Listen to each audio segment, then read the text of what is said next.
السلام علیکم ورحمۃ اللہ وبرکاتہ الحمدللہ وحدہ والصلاۃ والسلام علی من لا نبی بعد اما بعد فاعوذ باللہ من الشیطان الرجیم بسم اللہ الرحمن الرحیم۔ ناظرین، سعودی عرب سے ایک بھائی نے سوال کیا کہ خواب کے اندر میں نے دیکھا ہے کہ کتے نے مجھے کاٹا ہے، اس کی تعبیر کیا ہے؟ ناظرین، جو کتا ہے یہ دشمن ہے اور اس نے جو کاٹ لیا ہے گویا آپ کو کوئی نقصان ہو چکا ہے، تو آپ کو ابھی پتہ نہیں ہے، جب چیک کریں گے تو سمجھ آ جائے گی۔ دشمنی دو طرح سے ہے، ایک ظاہری دشمنی ہے، ایک باطنی دشمنی۔ ظاہری واضح سامنے کو فائر مار دے یا کوئی لڑائی جھگڑا ہو گیا، تو جو باطنی ہے وہ خفیہ ہے، یعنی جادو کے ذریعے سے، تو اس انداز سے دشمنی ہو رہی ہے یا اس طرح دشمنی ہو رہی ہے کہ کسی کو پتہ ہی نہیں ہے کہ میرا نقصان ہو رہا ہے اور کر کون رہا ہے اس کا نہیں پتہ جا رہا، یہ منافق شخص۔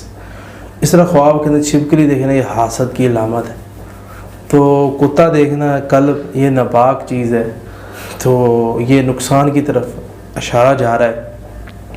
تو اب بچاؤ کا طریقہ کیا ہے؟ سب سے پہلے چیک کروائے جادو کا، اور فیملی کے اندر آگے پیچھے دیکھے کہ کہیں نقصان تو نہیں ہو رہا میرا، کیوں ہو رہا، وہ جو لوگ کر رہے ہیں ان کے اوپر غور کرے۔ اس کا طریقہ یہ ہے کہ جو اس کے حاسدین ہیں یا شریر ہے اس کا جائزہ لے، تو لینے کے بعد اللہ تعالیٰ اس کو سمجھ عطا فرما دے گا۔ نہیں سمجھ آ رہی تو احتیاط یہی ہے کہ دعا کریں، اللہ تعالیٰ اس کو سمجھ دے گا۔ اگر جادو کا پرابلم ہے تو اس کا علاج کروائے، اگر ظاہری کو پرابلم ہے تو اس سے بچے، اور بائیں چار 3 بار تھوک کے 1 بار اعوذ باللہ من الشیطان الرجیم پڑھے، صدقہ دے، 2 رکعت نماز پڑھے، اللہ تعالیٰ انشاءاللہ تعالیٰ نقصان سے محفوظ فرما۔